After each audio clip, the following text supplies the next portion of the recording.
Hello guys, स्वागत है आप सबका जीके गुरुजी अड्डा प्लेटफॉर्म पर। जैसा कि आप सबको पता है कि सीटेट की रेगुलर क्लासेस इंग्लिश की आपको मिल रही है। अभी हम ग्रामर के चैप्टर पार्ट्स ऑफ स्पीच पर बात कर रहे हैं। पिछले वीडियो में हमने ग्रामर क्या है इसके बारे में बात की। फिर हमने पार्ट्स ऑफ स्पीच में एक एक करके नाउन, फिर प्रोनाउन, वर्ब पर बात कर ली है। आज हम जिस नए टॉपिक को लेकर आपके बीच में हैं वो है एडवर्ब। आइए देखते हैं कि एडवर्ब क्या है, सेंटेंस में इसका क्या रोल है और ये कितने प्रकार के होते हैं। जैसा कि आप देख पा रहे होंगे बोर्ड पर, adverb basically parts of speech के अंदर एडवर्ब का जो रोल है वो हमको बताता है कि जैसे इससे पहले हमने पढ़ा क्रिया, वर्ब क्या है, तो एडवर्ब वो वर्ड है पार्ट्स ऑफ स्पीच के अंदर जो हमको बताता है कि किसी वर्ब को कैसे मॉडिफाई किया जाए, किसी एडजेक्टिव को किस तरीके से मॉडिफाई किया जाए, या एडवर्ब को भी मॉडिफाई करता है। इसका मतलब कि नाउन, प्रोनाउन और इंटरजेक्शन को छोड़कर पार्ट्स ऑफ स्पीच के जितने भी पार्ट हैं, स्पेशली वर्ब, एडवर्ब स्वयं और एडजेक्टिव, इनको मॉडिफाई करने का काम करता है, उनकी विशेषता बताता है, उनको इन्हेंस करता है, उनकी क्वालिटी को बढ़ा के बताना। जैसे एडवर्ब क्लियर हो गया आपको, जो क्रिया की विशेषता, क्रिया विशेषण अपनी विशेषता स्वयं बताए या किसी विशेषण की विशेषता बताने का काम करे, वो होता है एडवर्ब। अब हम देखेंगे कि उदाहरण के माध्यम से कि एडवर्ब क्या है और इसको और आसानी से समझने की कोशिश की जाती है। ही वॉक्स एक सेंटेंस है। मैंने अपने पिछले वीडियो में जब मैं वर्ब की बात कर रहा था तो मैंने बताया था आपको कि किसी भी सेंटेंस को फ्रेम करने के लिए हमारे पास दो चीजें अगर हैं, सब्जेक्ट है और हमारे पास अगर वर्ब है, तो सेंटेंस बन जाता है। It means there are only two things are mandatory to form a sentence. अब ये सेंटेंस आप देखिए और जो परिभाषा मैंने अभी आपको बताई उससे टैली कराने की कोशिश करिए। ही सब्जेक्ट है और वॉक वर्ब है। तो इस तरीके से हमने देख लिया कि ये जो पार्ट हमने लिखा ये सेंटेंस है। हमने बताया एडवर्ब की डिफिनीशन बताते समय कि जो वर्ब को इन्हेंस करे, जो एडजेक्टिव को इन्हेंस करे, वही तो एडवर्ब है। अब वॉक, इसकी हिंदी क्या है? वह चलता है या टहलता है। अब ये सवाल किया जाए कैसे चलता है वो, तो हमको एक नया वर्ड इसके साथ ऐड करने की जरूरत पड़ेगी और वो वर्ड क्या हो सकता है? स्लोली। वो वर्ड होता है फास्टली। इसका मतलब कि जो ऐसे वर्ड हमने लाके ऐड किए ना, जो वर्ब को एनहेंस कर दिया, जो उसके बारे में कुछ बताने लगा, वही तो क्रिया विशेषण है जिसके बारे में बात की जा रही है। अब हम एक एक करके इनके प्रकार के बारे में पढ़ेंगे। काइंड्स ऑफ एडवर्ब्स कितने प्रकार के होते हैं और किस तरीके से उनको एग्जाम्पल के माध्यम से समझाते हैं आपको, ये देखिए। अब जो फर्स्ट टाइप है एडवर्ब का, फर्स्ट काइंड है, वो है adverb of frequency. First kind है एडवर्ब्स ऑफ फ्रीक्वेंसी। एडवर्ब क्या है क्लियर कर दिया गया।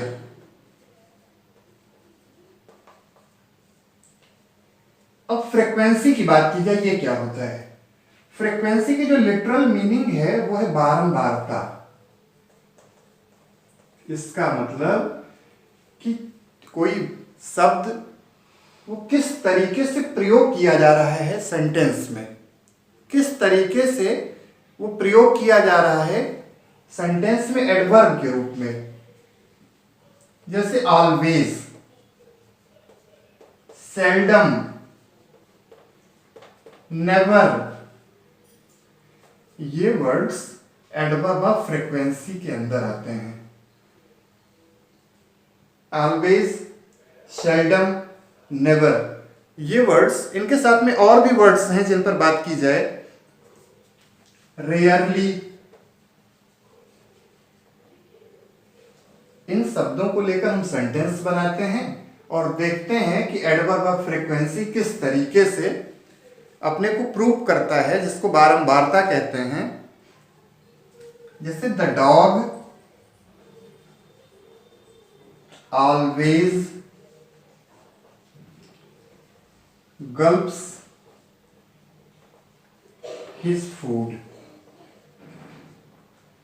डॉग क्या करता है? हमेशा, ये उसकी आदत में है, ये उसकी हैबिट में है गल्प करना, निगलना। उसके खाने की अलग क्वालिटी है। जिस तरीके से हम आप खाते हैं ना, उस तरीके से डॉग नहीं खाता है। उसके खाने का तरीका अलग है। और ऐसा नहीं एक बार, बार बार। ये फ्रीक्वेंसी है कि आप जितनी भी बार उसके सामने कुछ लेकर जाएंगे खाने की चीजें, खाने का प्रोसेस उसका ठीक वही रहेगा। इसी को तो फ्रीक्वेंसी कहा गया है, जो उसकी आदत में आ गया है। डॉग को लेके एक सेंटेंस और क्रिएट करते हैं। बार्किंग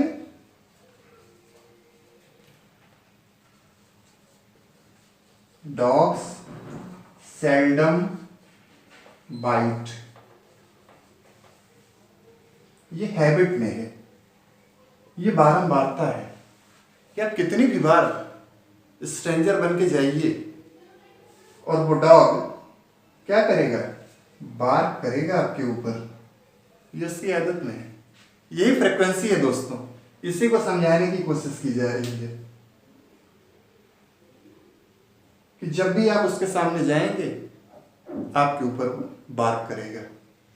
हालांकि छोटी सी कहानी इसके साथ ऐड कर दूं। मैं एक जगह पढ़ रहा था तो बताया गया था कि अगर आप डॉग का नाम जानते हैं और उसके नाम से उसको बुलाते हैं तो फिर वो आपका डियर हो जाता है, आपको कुछ नहीं बोलेगा। फिर ये वाला सिद्धांत ना फॉल्स हो जाता है। लेकिन सचेत रहना भाई, इन सब चीज़ों के फेर में मत रहना। ये मेरा अपना अनुभव नहीं, मैंने कहीं पढ़ा था। आइए अब एडवर्ब के दूसरे प्रकार के बारे में पढ़ते हैं। एडवर्ब का जो सेकंड टाइप है वो है adverb of manner. Manner word से ही पता चल रहा होगा कि कुछ सिखाने की कोशिश की जा रही है। कोई चीज किसी सेंटेंस में किस तरीके से यूज की है, कैसे। जैसे किसी सेंटेंस में आप हाउ वर्ड का यूज करेंगे, कैसे, आपको उत्तर मिलेगा मैनर का, एडवर्ब ऑफ मैनर का। जैसे ही स्पीक्स हिंदी वेल। वह हिंदी बोलता है, लेकिन कैसे बोलता है? अच्छी बोल लेता है, रोमन वर्ड्स का प्रयोग करके बोलता है, कैसे भी बोलता है, लेकिन अच्छी बोलता है। तो कैसे का आंसर जो हमको मिला वही तो एडवर्ब है। और वो किस तरह का एडवर्ब है? एडवर्ब ऑफ मैनर है। वही एडवर्ब ऑफ मैनर है। इसी के साथ में एक एग्जांपल इसका और लिया जाए। जैसे इसमें हैप्पीली है, फास्ट है, स्लो है। ये सब वर्ड्स ऐसे हैं जो मेंशन करते हैं मैनर को। जो तरीके को बताते हैं। जैसे एक एग्जांपल मैंने पहले भी लिया था, ही वॉक्स स्लोली। ही वॉक्स स्लोली, वह टहलता है, वो चलता है। लेकिन जब पूछा गया कैसे, हाउ, उसका उत्तर हमको क्या मिला? स्लोली। ये हमारा एडवर्ब ऑफ मैनर है। इसी को एडवर्ब ऑफ मैनर के नाम से जाना जाता है। एडवर्ब का जो तीसरा प्रकार है वह है adverb of time. Adverb of time क्या है? अब इसको एग्जाम्पल के माध्यम से हम समझते हैं कि एडवर्ब ऑफ टाइम क्या है और किस तरीके से किसी सेंटेंस में इसका यूज किया जाता है। एडवर्ब ऑफ टाइम, ये इसका थर्ड टाइप है। जब किसी सेंटेंस के अंदर व्हेन का यूज किया जाता है, कब, और इसका जो उत्तर मिलेगा वही एडवर्ब ऑफ टाइम होगा दोस्तों। जैसे एट, नाउ, सून, टुडे, टुमारो, यस्टरडे, ये सब वर्ड्स एडवर्ब ऑफ टाइम को मेंशन करते हैं। इसमें देन भी आता है। ये वर्ड्स ऐसे हैं जो एडवर्ब ऑफ टाइम को मेंशन करते हैं। एग्जाम्पल से समझते हैं। He is playing, he is playing, वह खेल रहा है। और जैसे ही पूछा कब, नाउ, अब, तो व्हेन का आंसर हमको मिल गया। कब? हमने बता दिया अब, वो खेल रहा है। ऐसे ही एक और एग्जांपल लेते हैं।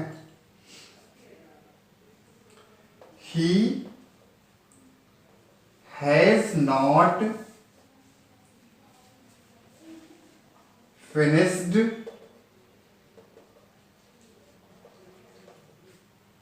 his work at, he had not finished, उसने अपना काम पूरा नहीं किया है। he had not finished his work, उसने अपना काम पूरा नहीं किया है। yet, अब तक, जो क्या बता रहा है? टाइम को बता रहा है, when को बता रहा है। कब तक नहीं पूरा किया? अब तक। ये कब की बात की जा रही है? जब कब का उत्तर आपको मिल जाए तब आप समझ जाइए ये आप एडवर्ब ऑफ टाइम की बात कर रहे हैं। तो नेक्स्ट टाइप है एडवर्ब का जो नेक्स्ट टाइप है वह है एडवर्ब ऑफ प्लेस। एडवर्ब का जो फोर्थ टाइप है, फोर्थ काइंड, वह है adverb of place. Adverb of place क्या है और ये क्या बताता है किसी सेंटेंस में कैसे इसको आइडेंटिफाई किया जाता है? जब किसी सेंटेंस के अंदर वेयर लगाया जाता है, कहां, और उसका जो उत्तर मिलता है ना, वही एडवर्ब ऑफ प्लेस होता है।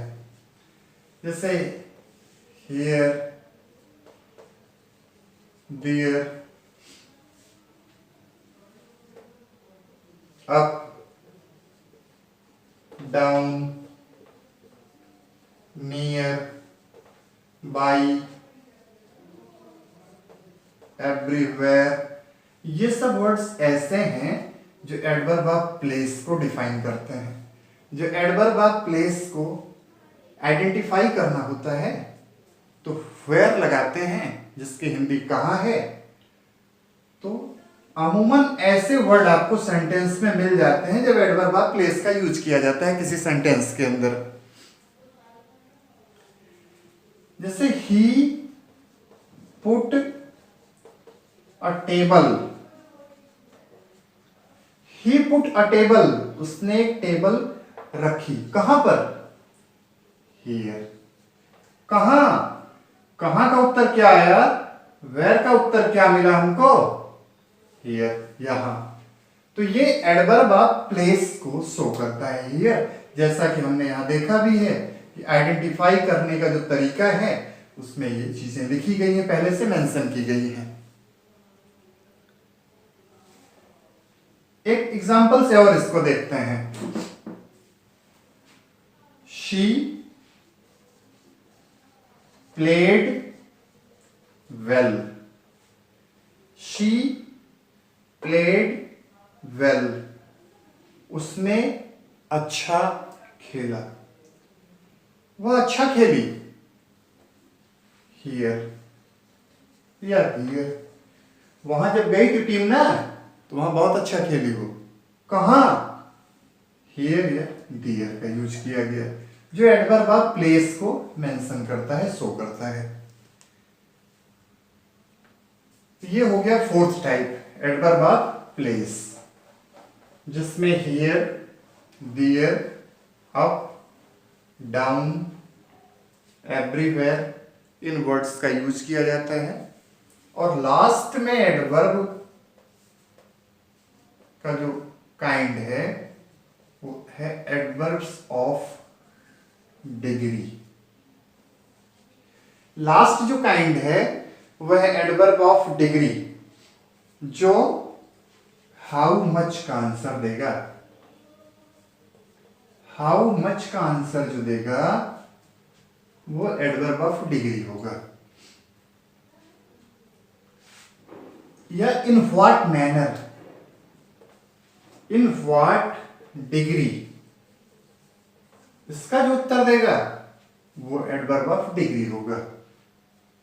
जैसे Ram was quite well, Ram was quite well. एक और एग्जांपल से इसको समझते हैं। He works very carefully. ये दो अलग अलग एग्जाम्पल लिखे गए हैं और दोनों एग्जाम्पल के माध्यम से मैं आपको समझाऊंगा कि एडवर्ब ऑफ डिग्री है क्या। जो हाउ मच का answer they, in what degree का जो आंसर दे वो एडवर्ब ऑफ डिग्री होता है। Ram was quite well, quite, carefully, ये वर्ड्स एडवर्ब ऑफ डिग्री को शो करते हैं, मेंशन करते हैं, जो बताते हैं कि इन व्हाट डिग्री, किन पोजीशन में, किस स्थिति में, किस अवस्था में जब बात की जाए और उसका आंसर जिन वर्ड्स से मिलता है उनको एडवर्ब ऑफ डिग्री कहते हैं। तो इस तरीके से आज के चैप्टर में जब हम एडवर्ब पढ़ रहे थे तो हमने देखा कि एडवर्ब क्या है। एडवर्ब ऐसे वर्ड्स हैं जो वर्ब को, एडजेक्टिव को और एडवर्ब खुद को मॉडिफाई करता है, एनहेंस करता है। उसके साथ हमने देखा कि एडवर्ब कितने तरह के होते हैं, कितने प्रकार के होते हैं। तो हमने देखा कि एडवर्ब 5 तरह के हैं। एडवर्ब ऑफ फ्रीक्वेंसी, फिर हमने देखा उसके उदाहरण के साथ में जो दूसरा प्रकार था वो है एडवर्ब ऑफ मैनर। फिर हमने देखा एडवर्ब ऑफ टाइम, उसके बाद हमने देखा एडवर्ब ऑफ प्लेस और लास्ट में हमने देखा एडवर्ब ऑफ डिग्री। इस तरीके से हमने एडवर्ब चैप्टर को अच्छे से एक्सप्लेन करने की कोशिश की। आप इस वीडियो को देखिए, आपको जहां इस चैप्टर में डाउट लगता है, इससे पहले के वीडियोस में जहां कहीं भी आपको लगता है कि कुछ और समझने और समझाने की ज़रूरत है, आप कमेंट सेक्शन में आइए, वहाँ कमेंट करिए, मैं आपके डाउट क्लियर करने की पूरी कोशिश करूँगा। एक गुजारिश है अंत में आपसे कि अगर आपको ये वीडियोज़ अच्छे लग रहे हैं, और मेरा वादा था कि हर दिन आपको क्लास मिलेगी इंग्लिश ग्रामर की, तो आप चैनल को सब्सक्राइब करिए, लाइक करिए, अपने दोस्तों के बीच में शेयर करिए और कमेंट करके बताइए कि आप कैसा महसूस कर रहे हैं मेरे साथ जुड़ के। Thank you.